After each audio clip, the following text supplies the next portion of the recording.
2008 World Champions of Baseball. The Philadelphia Eagles are Super Bowl champions. Eagles fans everywhere, this is for you.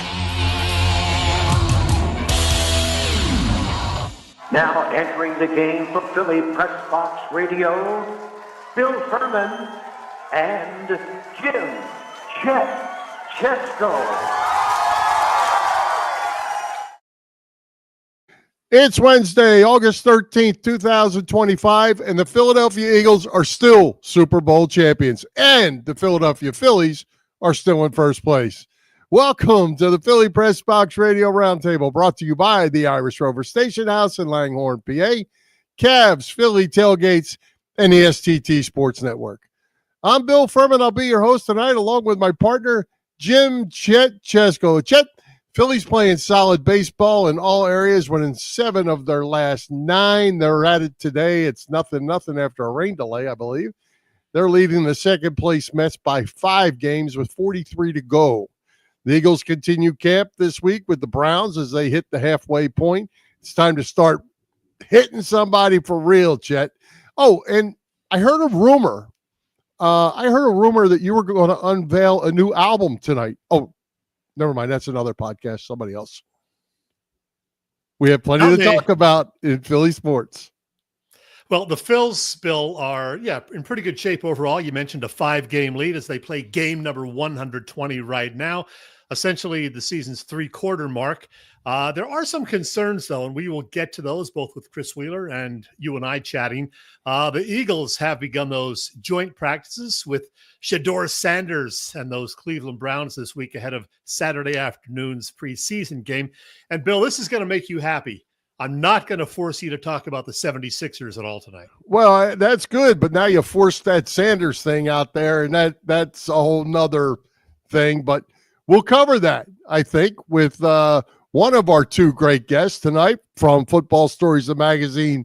Paul Domowitch will be with us, and Phillies broadcast legend Chris Wheeler to talk all things Birds and Phils. Yeah, 2 guys who have been watching the Phillies and Eagles as long as you and I have, Bill. And Domo does a great Monday night radio show also with Paul Domowitch every Monday during football season. He can tell us about that in a bit as well.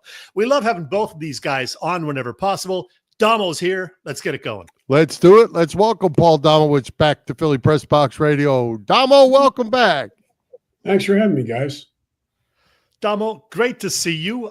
Let's get right into it. First of all, how much of a relief was it the other day for everybody connected with the Eagles, the fact that the injury suffered by Landon Dickerson, not overly serious. He may, in fact, even be back for week 1. That had to be a sigh of relief.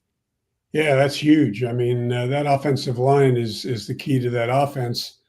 When it's probably the best offensive line in the league, and to lose a Pro Bowl player at left guard would have been devastating. So, now they're looking at possibly getting him back by week 1 or close to that. So that's good for them.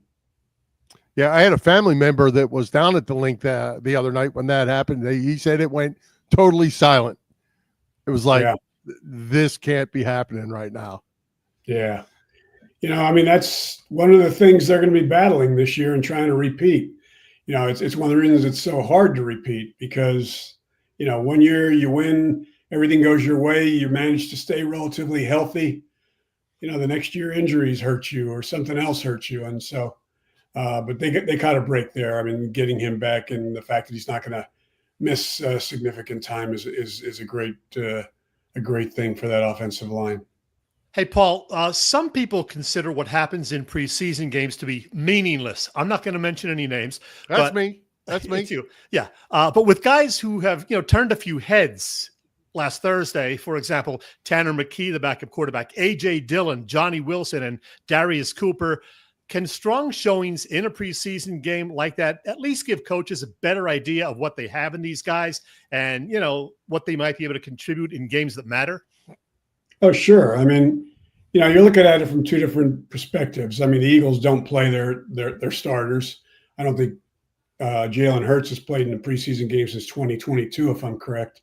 So, I mean, and that's worked out well for them. So, you don't need to play those guys, but you need to find out about your backups, about your depth.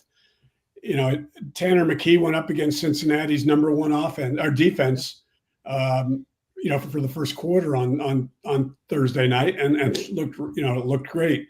So it helps them kind of structure their depth chart. But as far as your starters, they don't need to play. It's meaningless for them. They're getting their significant time with pads on against Cleveland this week. So that's what they use instead of the preseason. Yeah, and I think where I get a little excited about it is where you got to pump the brakes just a little bit. Tanner McKee is not Joe Montana. Shedeur Sanders is not Tom Brady. They played one preseason game, and it was the first preseason game where there's a whole lot of rust running around out there. So I just don't get too excited about preseason. Yeah, neither do I. So Paul, speaking of that offensive line and the offense as a whole, it looks like we're basically going to come back with the same 11 that we had, which is not a bad thing. New coordinator. I guess they're probably going to take a little bit of load off of Saquon this year. Do you see a whole lot of change? No, I think they'll tinker with it a little bit, not necessarily the personnel, but I think when you watch, in 2022 when they went to the Super Bowl, defensive coordinators spent a lot of the offseason looking at their tape, planning for how to defend them. And in 2023 their offense struggled. Jalen struggled. A lot of that was because they didn't make any changes. They didn't change the X's and O's very much. They just went with what worked for them in 2022, and it didn't work nearly as well in 2023. So, I think Kevin Patullo will change things up a little bit. I expect to see maybe, just for an example, I think we'll see a fullback on the field more this season. That's just one of the things. With that offensive line, you don't have to be gimmicky. I mean, they're going to just dominate people as long as they stay healthy. The only thing I think we'll see differently, last year, Saquon Barkley had, I think, including the postseason, nearly 500 touches. Historically, there's only been, I believe, 5 players that have had 450 touches in a season in history. Maybe one of them, LaDainian Tomlinson, played really well the next season. The others, it took its toll, and I think that's why they acquired A.J. Dillon.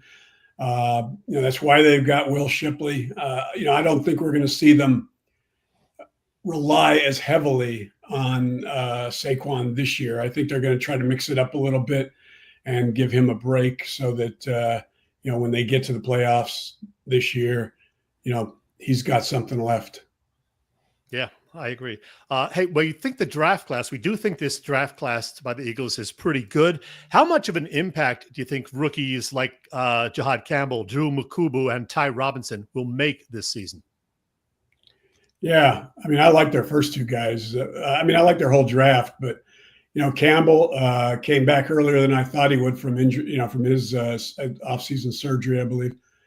I looked pretty good in the limited snaps he had the other night. They're going to be able to use him both as a, as an off-ball linebacker and as an edge rusher.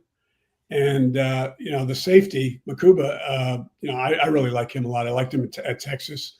I think he's probably got the edge on Sidney Brown, and as far as for that second safety spot. So, Howie's on a roll right now. He can't do anything wrong with regard to free agency, with regard to the draft, with regard to the people he signs. They're stacked right now. They had to replace a lot of people defensively. But when I look at that unit, and I look at the fact that it's Vic Fangio coaching them, they're not, they're going to be good this season. Well, you talk about the draft in last year and Quinyon Mitchell and Cooper DeJean. Could you have possibly expected anything to be as good as those guys turned out as rookies? And can they up their game even more this year? I think both are the real thing. They proved that last year, and I don't think it was like a mirage. Quinyon Mitchell's a future All-Pro, and I'm not so sure that Cooper DeJean isn't far behind him. We're going to see him on the field more this season. Last year he stood out in the regular season and the playoffs, including the Super Bowl with that touchdown as their nickel slot guy. This year they're going to try to get him on the field in their base defense. So he's going to see, they're going to use him at safety. They're going to use him on the outside, depending on, how things go with Kelly Ringo and Adoree Jackson. But he'll be out there, as every snap. And that's a good thing because, the two of them are two of the best young cornerbacks in this league. Well, Domo, we got yet another ranking of quarterbacks the other day from so-called experts. This one from The Athletic, which puts Jalen Hurts in tier 2 and tied for 9th overall, behind guys like Jaden Daniels, the second-year guy, and the overrated Justin Herbert. Only 3 of 50 folks surveyed consider Hurts a tier 1 guy. What do you make of this latest ranking of Hurts and the others, and what do you expect from Hurts this season? I expect another great season from him. This is a guy that, coming off a Super Bowl, there might be a lot of guys that get complacent. That's not going to happen with Jalen. He is driven to get better and better. He's worked hard in the little time he's had to work hard this offseason. I expect, as long as he stays healthy, I expect another great season from him. I don't think he gets enough respect for what he brings to the running game. I don't know, tier 1, tier 2. He's a top 5, 6, 7 quarterback in this league. And he's a guy, he's a winner. That's the bottom line. You're going to win with him. I was one of the few guys that liked their decision to draft him in the second round when everyone else was being very critical of it. And he's turned out to be terrific. And, I think he's going to have a bet. You look at his numbers this past season, all the critical ones got better than the year before. I think we'll still see that. I think we'll see a 70% completion percentage from him this year. I think this past year it was like 67, which was like 5th, 6th, 7th in the league. He's gotten better at being willing to dump the ball off to Saquon, to Shipley. A.J. Dillon can catch the ball. Goddard stays healthy. This offense is going to be unstoppable. And, with Jalen, I think, what do you have, 14 rushing touchdowns last year? He finished like 4th or 5th in the league in rushing first downs. I think, it's great that the tush push did not get outlawed. That just, is going to continue to be a big weapon for them because it basically, they're going to be a 4th down team. They're not going to punt. If they've got a 3rd and short, if they've got a 4th and short, they're going to go for it unless they're really backed up to their own end zone. And I'm not so sure Nick wouldn't go for it on 4th and 1 from his own 5 this year. So, I think Jalen's, you can rank, they can rank him wherever they want. If I'm putting a team together, I want him as my quarterback. All right. Hey, Chet, just so you know, Damo and I did not practice that. Chet, I think he's right on the edge of tier 1 and tier 2. Chet is one of those fickle Philly fans that can't be satisfied. I don't know what more Jalen Hurts could do up to this point for people to say, well, the team around them's good. Well, no kidding. That happens to a lot of people, a lot of quarterbacks. His offensive line was good, so was Saquon Barkley. That's why he was good. Carry on, Bill. What's your next question? Well, my question is about the fickle Philly fans, and Chet included. What does Jalen need to do to get these guys over on his side? Just do it again, I guess. I don't know. I think Jalen's always going to be one of those guys that not everyone is going to love. I don't know why. He checks all the boxes, including the fact that he's a leader, he's a winner. You go back to his rookie season, guys. I remember when they gave him those end of the year 4 starts, benched Carson Wentz. Mm-hmm. I never, watching the veterans, I mean, they were a bad team that year, but watching guys like Jason Kelce that just followed him. I mean, this was a rookie, that nobody was expecting much of.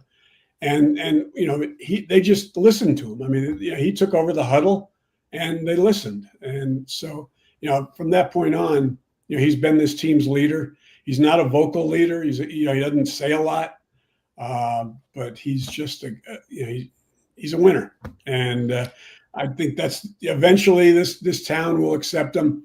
Maybe it won't be until he retires, but what can I say? And yes, I do like ketchup on my hot dogs. That's a whole other issue, though. You got well, problems. Paul, let me ask you, you are a Hall of Fame voter. You campaigned for former Eagle Eric Allen, who finally did get inducted this year. You interviewed him and wrote a great piece for the Hall about Eric Allen. That had to feel good on your part to finally see him get his overdue recognition. Yeah. I mean, I had been trying for several years. He had been a finalist the last 2 years. Last year, when we talk, when the selection committee gets together 3 weeks before the Super Bowl to discuss the 15 finalists, 2 years ago, he didn't move the needle when we, after my presentation, after we talked, he didn't make it to the final 10. So, that worried me, but he was entering year 19. I think, to the credit of the people in the room, they understand that, there are a lot of guys don't have to get in their first year when you've got deserving guys who are running out of time. And, there's a lot of reasons it took Eric this long. Mostly the fact that he never played on a Super Bowl team. And that seems to mean a lot of room, why I don't understand, because, football is the ultimate team game. And, one guy should not be penalized because, he played for Buddy Ryan, who didn't know how to put together an offense. He played on one of the greatest defenses in the history of the league with that gangrene squad of Buddies and Bud Carsons. And it fell into place this year when we discussed him. A lot of guys in the room seemed to finally, whatever was holding them back, they kind of came over to Eric's side. And so I was really happy. I kind of got a sense as the reduction, after the first reduction vote, people were texting me in the room and letting me know that they thought he had it this year. So I was really happy because you guys know Eric is one of the super guys, one of the great guys to ever play the game. I mean, just a tremendous human being. So I was glad that, in year 19, he was able to get in because, this year would have been his last year as a modern era candidate. And it's going to be tough. It would have been tough this year because you got Drew Brees as a first timer this year. You got Larry Fitzgerald as a first timer this year. They've changed the rules. That's why that kind of made me particularly pleased that he was able to get in. It was the smallest class in, I want to say 22 years because of the fact that, and one of them was a senior. So 3 modern era guys, him and Antonio Gates and Jared Allen. So I was really pleased for him. I was out there for his induction, got a chance to see him and his family at their party after the induction ceremony. So really happy for him. Is there anyone on the Eagles that's on the near horizon? I know Chet likes Seth Joyner. I'm a Maxie Bond guy. He should have been in 25 years ago. And he last year, made it as a senior finalist and didn't get enough votes. Yeah. I mean, the two obvious ones, well, Jason Peters, who, didn't end his career with the Eagles, but he and Jason Kelce, I think both will be eligible the same year. Both are going to get in fairly soon after they're eligible. So they'd be the next Eagles to, as far as the modern era guys that are going to get in. Hey, Paul, we are still 3+ weeks away from the season opener, Eagles and Cowboys, September 4th. Right now, what is your sense of how far this team is going to go? How many regular season wins and another deep playoff run?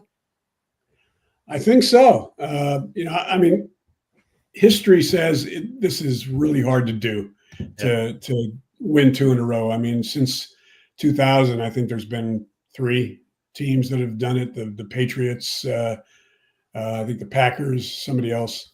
And there's a lot of reasons for that. Yeah, I mean, there's a lot of reasons for that. One, you're just not as lucky with injuries. You don't have as much downtime since you're playing so late in the season. So you're not as, you're not as fresh going into the following season. You're kind of, you've heard the talk, the phrase Super Bowl hangover. Well, I mean, that's, you got a target on your back. I mean, everybody you're playing is wants to beat you, even the teams that aren't as good. And that schedule's brutal, because it's a first place schedule. I think they've got 10, 11 games against playoff teams, Chiefs and the Rams right away, after the Cowboys. So, but I think, this team's as talented as any. It's as talent. You look at the offense, clearly it's the same offense as last year, and except it's more experienced. I guess you could say Saquon's a year older and beat up, but more beat up, but he's still, there's nothing wrong with him. He still should be a spectacular back this year. Jalen's a year older and smarter, and the defense had to replace a lot of people. But when I look at the people they've replaced them with, my only questions there are the depth at edge rusher. Are one of those new guys going to be able to step up and replace Josh Sweat? And the outside cornerback situation we saw last week, Kelly Ringo kind of got his head handed to him by Jamar Chase. But Jamar Chase is one of the top 3 or 4 wide receivers in the league. And I loved the way Vic talked about that situation in his press conference this week after that game, where he said, he wouldn't have put them in a cover 0 situation in the regular season, but he wanted to see how he reacted. He didn't react well. He took a bad angle to tackle him. I mean, Chase was going to catch the ball. The mistake that Ringo made was he failed to tackle him because he was too far off him. But that's the way you learn, and that's the way Vic has them learn, by making mistakes and then showing them on film what they did wrong. And, by the next time they'll have it right. So, there's talent-wise, guys, this team should get back to the Super Bowl. Can that happen? Will it happen? God knows. But, the talent's there. It's funny you say that, because of all the things I've heard the whole off season, the one thing that sticks in my mind the most came from Howie Roseman, and it was a lesson learned from the last Super Bowl they won, is you can't fall in love with your guys.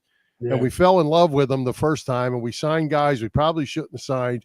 This year, he tried to take the other approach, is we need to move guys out and bring guys in and stay fresh, stay young. And they're going to put a young team out on the field. They are. I think it'll be the youngest group in the league. They need guys that they believe in to step up. I mean, they let Milton Williams go because God knows he was being, I forget what New England gave him, but it was more money than Brady. Yeah. More money than Brady. Crazy. But they need Jordan Davis to step up. They need him to play like the guy that they drafted in the first round, and he hasn't done that yet. He's turned out, so his first 2 years, he's been a decent run stuffer. This year, they need him to be more than that. They need him to be an every down player. If they were right about him, he'll be that. If they were wrong about him, they'll suffer the consequences, and they'll have to find people to pick up the slack for him. Hey, Domo, last thing before we let you go. Let's do a real quick game of 3 and out, if that's all right.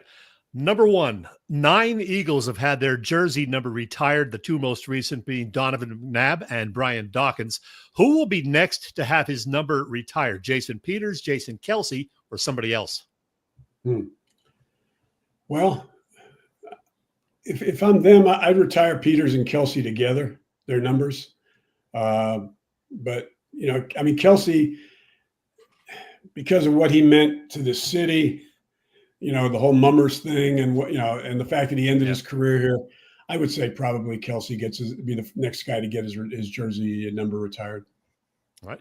Number 2, HBO is currently running another edition of Hard Knocks, this one focusing on the Buffalo Bills. And you have a little family connection to the show this year, right? I do. My son-in-law is the senior director for Hard Knocks, Pat Harris, and he's been getting a lot of national play. He was on CBS this morning, the other day with Nate Burleson. He was on CNN with Wolf Blitzer. Yeah, he's a very talented guy. He's been with NFL films for I want to say 14 years now. Nice. And number 3, true or false, way back when you were the public address announcer for Wilkes Wrestling. I was. I did I saw that in notes somewhere, so I just threw that. I didn't in go there. to class much when I went to Wilkes. I was a sports editor of the paper for 3 years. I did the PA for wrestling, and I did the radio for basketball.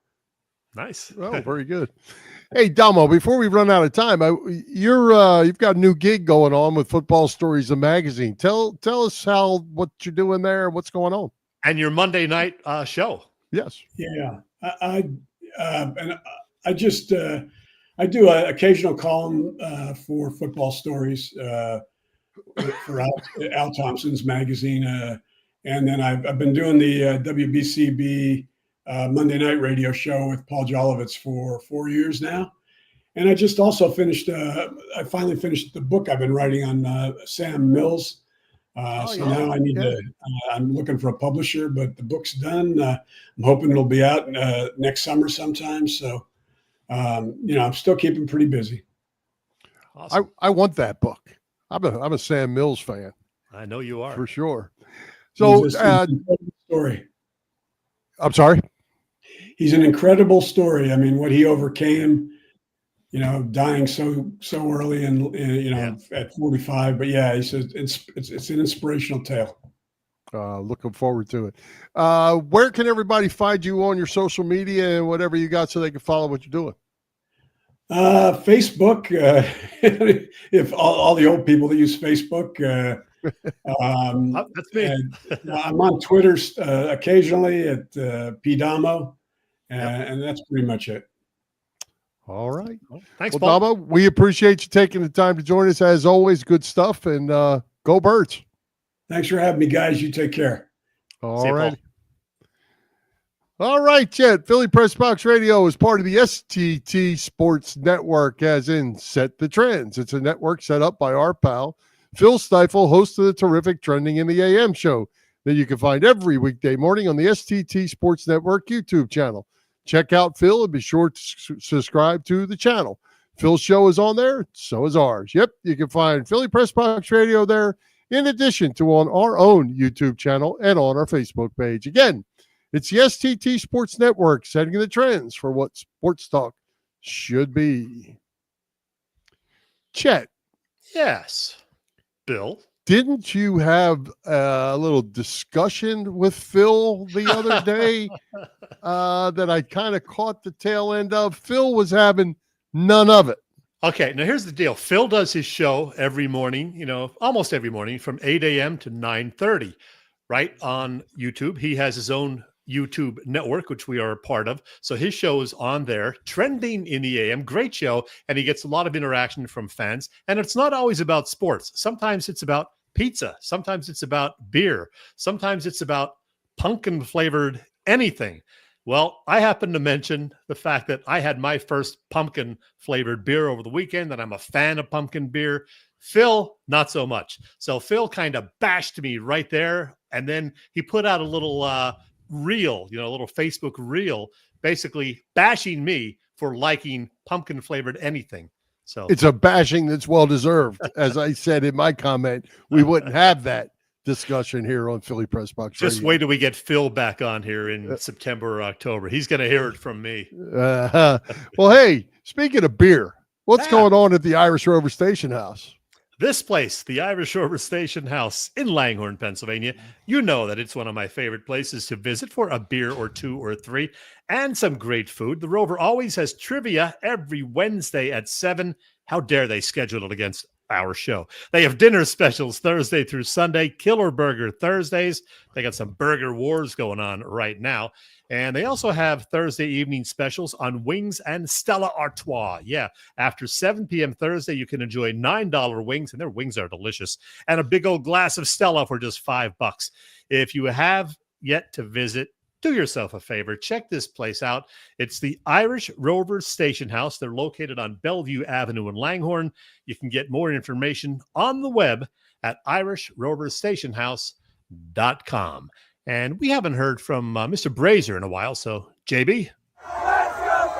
Hey, I'm John Brazier, Director of Fun and Games of the Fightin' Phils. Speaking of fun, you're hanging with Bill and Chet on Philly Pressbox Radio. Go Phils. There you go. That? Good stuff. Well, you know what, Bill? We got a lot of Phillies talk to get to, but before we do, let's take a little break and have a little fun because, well, here's the deal. Do I have my bell? Oh, there it is, the bell. This is that new offshoot of Ring the Bell. And every once in a while, I'm going to sneak in a random Chet segment. And this week, it is a second edition of the Watch It Now spinoff, to be precise, because, well, I saw a flick the other day that I think a lot of people would enjoy. Hey, watch it now. I love a good horror movie, and I like thrillers too. And if there's some dark comedy thrown in, well, hey, that's an added bonus. And you get all of that and more in the new movie from Zach Klager, Weapons.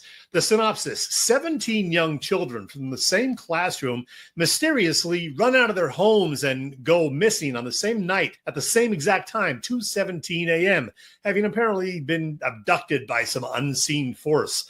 The film stars Julia Garner as the third grade teacher of those kids. She quickly draws the wrath of the townspeople, thinking that she had to have something to do with it, right? Plus Josh Brolin as one of the missing kids' fathers, and a nearly unrecognizable Amy Madigan, who was terrific as the character Aunt Gladys.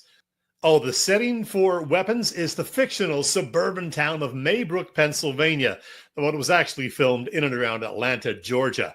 What's really cool about the movie, among other things, was its structure. We see several different scenes and events from different points of view, from different characters. There are a number of creepy scenes, a few unnerving ones, in fact. It has a great score, and yeah, there is some humor, some of it rather absurd. And the movie's third act, well, it is just crazy in a good way. All right, 7.5 months into the year, I've seen 40 movies released in 2025, and Weapons is so far my favorite. A solid A. So, yeah, go see it. Please watch it. So, Bill, did I convince you to maybe consider seeing something in the movie theater? Probably not. Maybe if it came to my my sofa, I might watch it, but okay, that's about it. Hey, on a side note, though, regarding the lead actress in the film, I'm going to put another picture of her up on screen. Yeah. Every time I saw her in the movie, Julia Garner is her name. Folks may know her from the TV series Dirty John, and especially from Ozark, such a great series.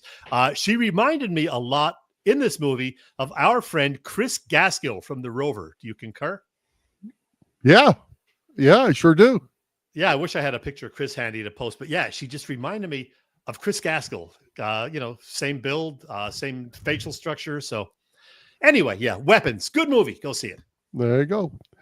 I'm glad we got that in there. Hey, what could be better than a summer of Phillies baseball and tailgating with the best tailgaters in Philadelphia? Bob Cavanaugh and the gang of Cavs Philly Tailgates.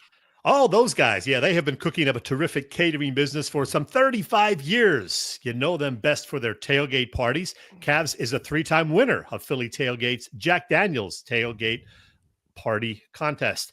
Also a past winner of the Philly Daily News Tailgate Award. Cavs does corporate events, parties, you name it. Of course, Cav hosts tailgates before all Eagles games outside the link. And with Bird's training camp now here. We can start talking about some of those games and some of those tailgates that are on the schedule. Yes, there will be one outside the link on September 4th before that Eagles-Cowboys season opener. There will also be tailgate parties before the home games against the Rams, September 21st, and the Broncos, October 5th. And the other ones that follow, too. Get details on all upcoming events at Cavs' website, phillytailgates.com. And if you have any questions, you can email them at cavscatering@verizon.net. Cavs Philly Tailgates is the way to go. And, Bill, I mentioned that season opener and the fact that we are now just, a little over 3 weeks till the big kickoff. Well, who did I put in here for that? Please tell me I have it here. What number are we? We're at number 22, Bill. Oh, Timmy Brown. Yeah. There we go. You got it. Yeah. Timmy Brown and Deuce Staley more recently. In fact, there are a lot of guys who worn number 22, Bill, over the years. Vaisika Hema, Asante Samuel more recently. And in fact, current rookie Mac McWilliams wears number 22 this season. But yeah, I'm going to have to go with the great Timmy Brown and Deuce. 22 days till the season opener. Very good. All right. Chet, let's talk some Phillies. Oh, Phillies, yeah. Playing solid baseball. What a difference when you have a guy like Johan Duran locking down the ninth inning, gets out of the bullpen to fall into slots. I've been complaining about that for years. But, Chet, there's a problem here in Philly, my friend. We have just 3 hits again tonight through 6. Yeah. When they see good pitching, they seem to struggle at the plate as a group. And they seem to be doing it at inopportune times. And every time's an inopportune time, don't you think? Yeah, but especially when you're talking about the postseason, which kind of failed them last year against the Mets and the previous year against, But as far as Duran, he has made quite a world of difference for sure. And the bullpen overall, I think, has been pretty good for the most part since he has arrived. Strom and Kirkery now firmly entrenched as the setup guys. They're going to get the 7th and 8th inning, if things play out properly. Even Tanner Banks and the much maligned Jordan Romano have been better. Tanner Banks has been really good. He really has. Yeah. So I've been impressed. Yeah, absolutely. David Robertson made his debut the other night. It was a little shaky, but he did get through the 8th. Well, he only got one guy on. That was all right. Yeah. But the balls were hard hit. But I think Robertson will be okay for the most part. And you got Alvarado coming back August 19th. It's not the pitching that's worrying me at this point. I think Duran is going to make a huge difference down the stretch. It's not the pitching. Even if Zach Wheeler needs a 10-day vacation and we need to bring Aaron Nola in, however we work all that out for Wheeler to get his velocity back, I'm still not worried about any of that. What I'm worried about is we ain't hitting, and it's long past hitting season. Yeah. Yeah, it is definitely a concern and something to keep an eye on. You're going to have Alec Boehm coming back probably next week. They want him to finish out this week on rehab. Aaron Nola coming back as well. We're going to talk more about that. But, Bill, we got to get some of these comments on here. Robbie Ellis. Yeah, she hates pumpkin. She hates pumpkin, too. Yeah. Now, Joe says he likes pumpkin spice coffee, as do I. What else? Yeah, Robbie did break my heart with that comment. Come on, Robbie. Don't be that way. Hey, Chet. Yeah. It's almost 7:40, and Joe hasn't said trade Alec Boehm yet. You know it's coming. Amy Madigan. Yes, Amy Madigan from Field of Dreams looking nothing like that Amy Madigan in this move. She's creepy Aunt Gladys. Oh, look, PJ, a coffee lover of pumpkin spice. Take the Kids. Yeah, that was in that movie. She is amazing. I don't know if she's referring to Julia Garner or Amy Madigan, but both real good actresses. So definitely go see that movie. Now, back to our Phillies talk. Well, I have one other thing to throw in here before we get back to the Phillies talk. Yeah. Our regular crowd of a couple 100,000 people watching our show is down. I think it's down a little bit tonight because I just saw where there are 1.2 million presently online for New Heights with Taylor Swift tonight. That was my comment in the beginning about you I didn't know that. Album. I didn't know that podcast hadn't aired yet because we knew that she was going to be on there. Yeah, okay. We knew that she was going to be on talking about the new album that she's going to drop at some point, but I didn't know it hadn't aired yet. Yeah. Tonight, 1.2 million. So we're down 100,000 or Plus, so. We're going up against the Phillies game, trivia night at the Irish Rover. But we're here plugging away, and we love talking Phillies baseball. We love talking with our viewers who are there live. And we had a conversation this afternoon with one of our favorite people in Chris Wheeler, did we not? We did. We had a little bit of technical issues with Wheels, so we cut it a little bit short, but it's always great to talk to Wheels. He's still a great Phillies fan, and 80 years old for Wheels. We talked about that with him. Yep. So we talked with Chris Wheeler for about 12 minutes or so, but really the last 5 minutes, the audio just kept cutting in and out so much we had to basically ditch that segment when I pieced it all together. But we will get a lot of good stuff from Wheels right here. A 7-minute interview with Wheels. Let's welcome back longtime Phillies broadcaster and Mr. Spring Training, Chris Wheeler. Wheels, welcome back. Thank you, Bill. Thank you, Chet. Nice to be with you. And that's a nice moniker, Mr. Spring Training. That means I'm in Florida at the best time of the year. Hey, Wheels, first thing, I generally don't mention a guest's age, but you got a shout out from the national broadcast team on Saturday and then T-Mac on Sunday, mentioning the fact that you celebrated a milestone birthday last Saturday, number 80. There it is. We put it out there. How do you feel? How did you celebrate? Feel pretty good. I mean, a week ago, last week, I walked 18 holes over at Philadelphia Cricket Club in our golf outing over there. So I was 79 at that point. Hey, I should mention that you are now the 4th octogenarian guest on our show. And I'll tell you, you're in pretty good company as you joined former Flyers executive Lou Scheinfeld, late great Sixers GM Pat Williams. I think he was actually 79 and a half when we had him on, but hey, close enough. And Hall of Fame former Eagles head coach Dick Vermeil, who's been on the last 4 or 5 years. So welcome to the club, Wheels. That's really great company. Funny, when that game was on the other night, I said to Renee, I said, oh, there's Kenny Albert. I haven't seen him for a while. He's an old friend of mine. We go way, way back. And then sure enough, Tom must have said something to him. But bam, they mentioned it. I thought I'd gotten all kinds of stuff during the day, which was so nice. And I thought it was over. And then Kenny Albert said something, and the phone had another explosion. It was very flattering that so many people cared, and I'm happy to be 80 years old. Bill, you got the first question. Hey, Wheels, I saw a note as I was getting ready for you to go visit it that I didn't realize. I knew you've been with the Phillies broadcasting team forever. We'll call it forever. I didn't realize that Harry Kalas and Bison were 38 years. Chris Wheeler was 37 years. I did not know. It was a long time. I didn't realize that you are number 2 on that list. Yeah, Comcast wanted to make sure they canned me before I joined. Hey, Wheels, let's talk a little bit about the current Phillies. And I want to talk first about the fact that Jhoan Duran is doing pretty good. So let me ask you to complete this sentence. Jhoan Duran is the best Phillies closer since? Well, Lidge. Since Brad Lidge, because he was perfect. What kind of a difference has he made for this team? And what does it mean for the team going into, September and October? Well, I don't know about you guys, but as a viewer and a fan, it makes all the difference in the world because you have a much better chance to be able to close the game out. So, hey, look, he's legit. When they made the deal that day, look, I saw Taid in Florida this year. I went to about 7, 8 Threshers games, and he caught all of them. Big kid, good bat, a project behind the plate, but who could really throw.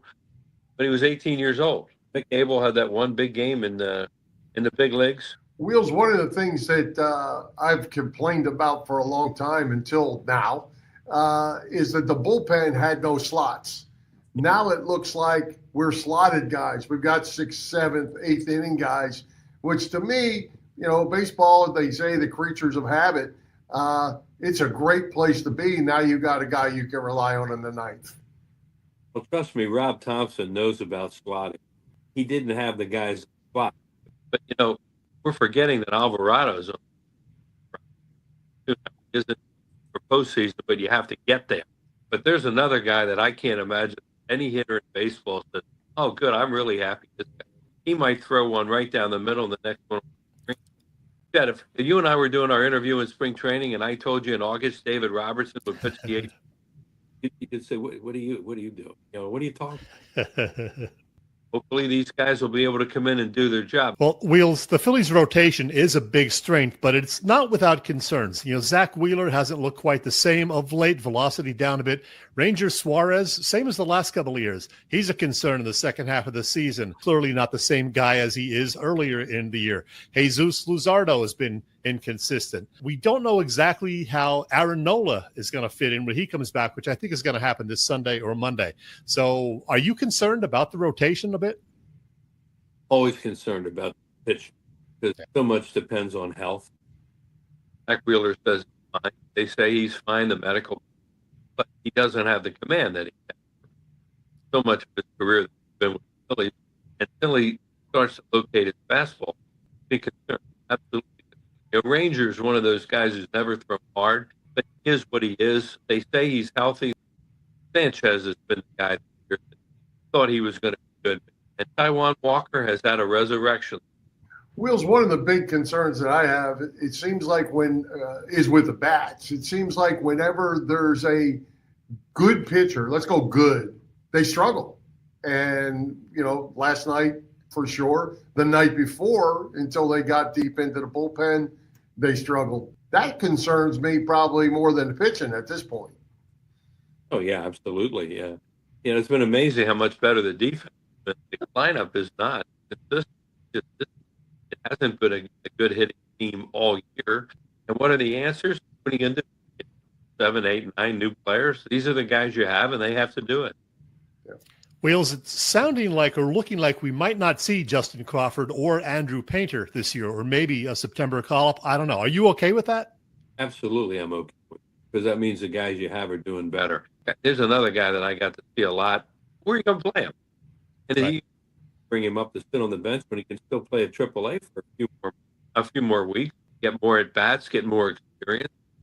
What I've seen of him, heard of him, he's a center fielder. He's a talent. He's going to play in the major leagues, get too many ground balls. Well, his ground balls turn into hits. All right, Wheels, thanks. We appreciate you joining us. Let's do it again. Hey, Bill, Chet, anytime. I enjoy talking with you guys. Appreciate it. Take care, Wheels. Yes, sir.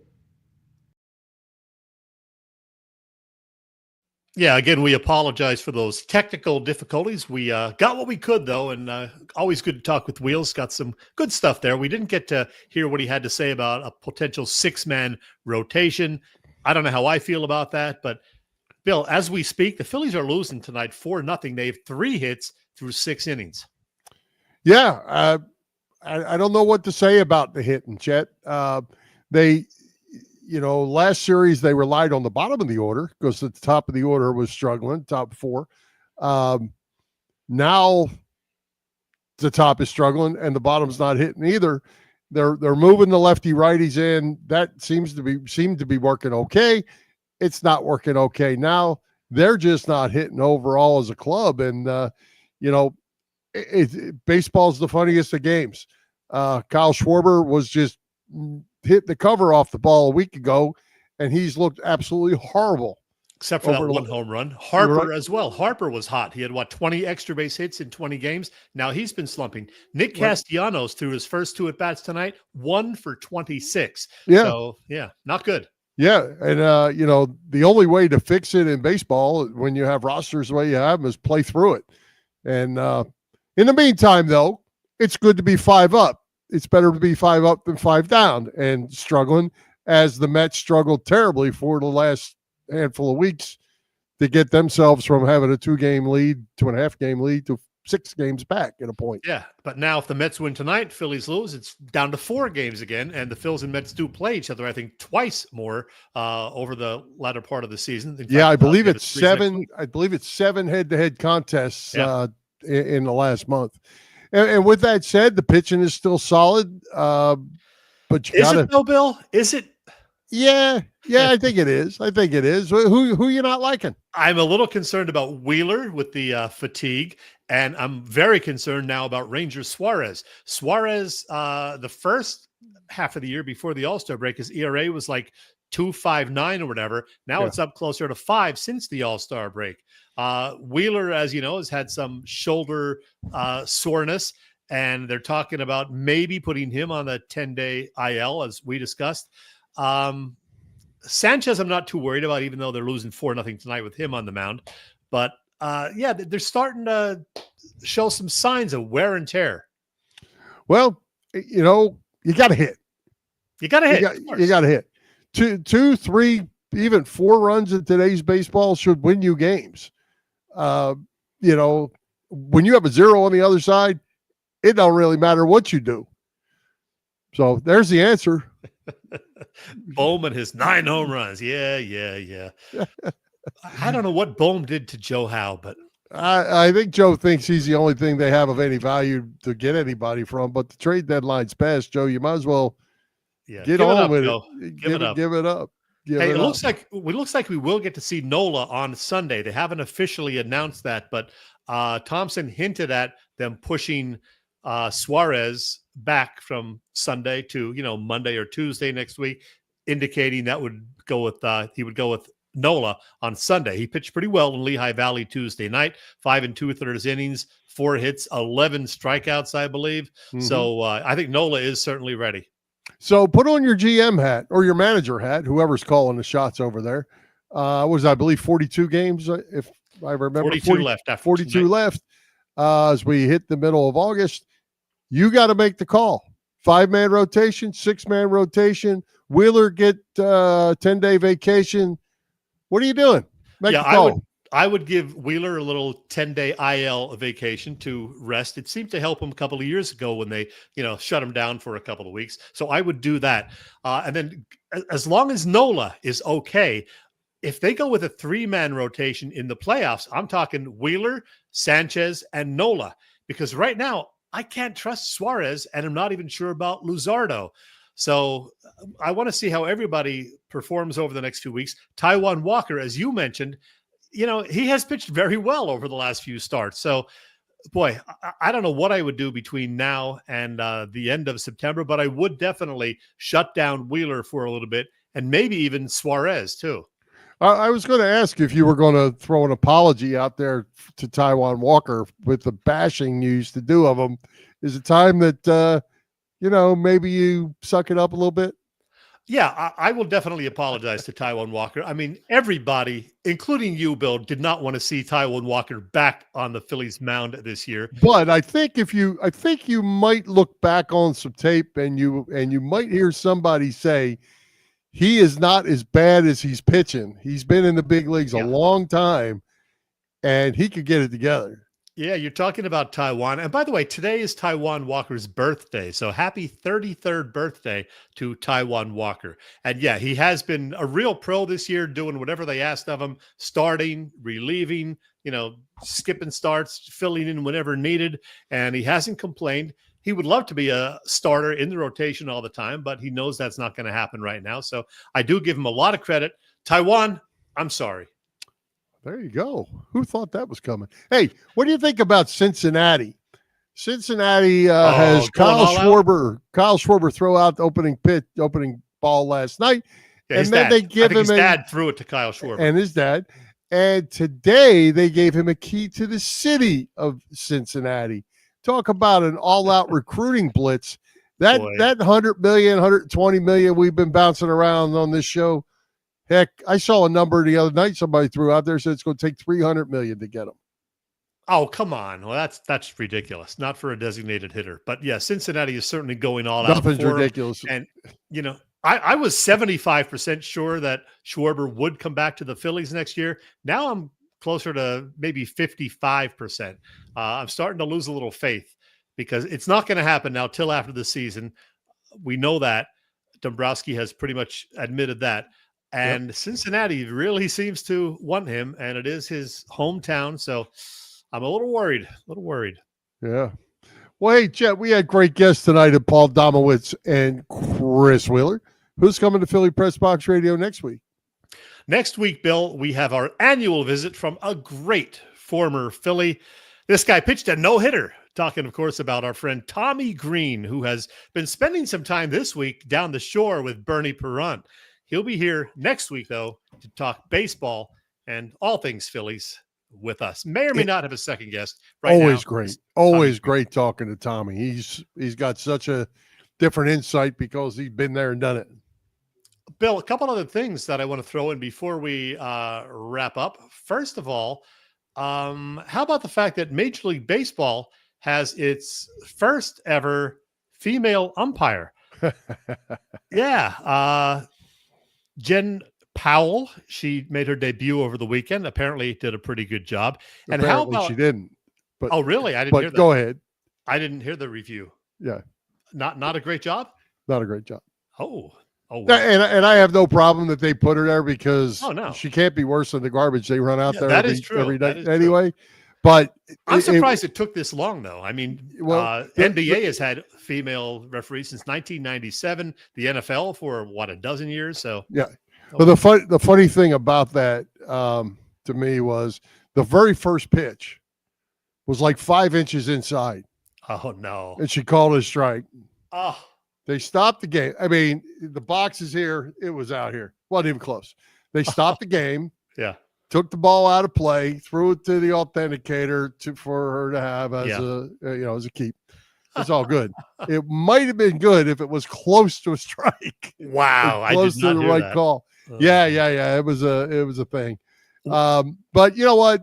I get it. The game gets faster at each level. Give her some time. It was not a really great first showing for her, but hey, the guys stink, and she isn't going to be any worse than they are. Hopefully she's better. Bill, we got 2 minutes to talk about one other thing, and that is the fact that the college football AP preseason poll is out. Penn State, number 2. We talked to Wheels about that. He's a big Penn State fan. He's an alum. We had to cut that, of course, because of the audio difficulties. I'll ask you, is Penn State really that good? Chet, you know what I think about preseason polls? Not a whole lot. I think a lot about like preseason quarterbacking and other play. It's meaningless. It's meaningless. Yeah. Put that back up there for just a second. If you I do agree with you on this, though. It is meaningless because you're still going to have to go out and prove it on the field and win games and, see where you stand in October and November. Yeah, because if you look at this, 1 and 3 play on opening night. Yeah, whoever wins that is going to shoot to number 1 if it's Ohio State. And then Penn State, Ohio State play. Notre Dame and Miami play. LSU and Alabama play. Texas, I think, plays Alabama or Georgia or whatever. Oregon, Penn State play. You just shuffle this thing up and something else is going to come out. It really means nothing to me at the end. Penn State starting off with a bit of a cake schedule early on, but we'll talk more Penn State. Villanova. Yeah. We'll talk more of Penn State in the weeks ahead. Bill, a couple other things before we wrap up. Jalen Hurts had a birthday last week, number 27.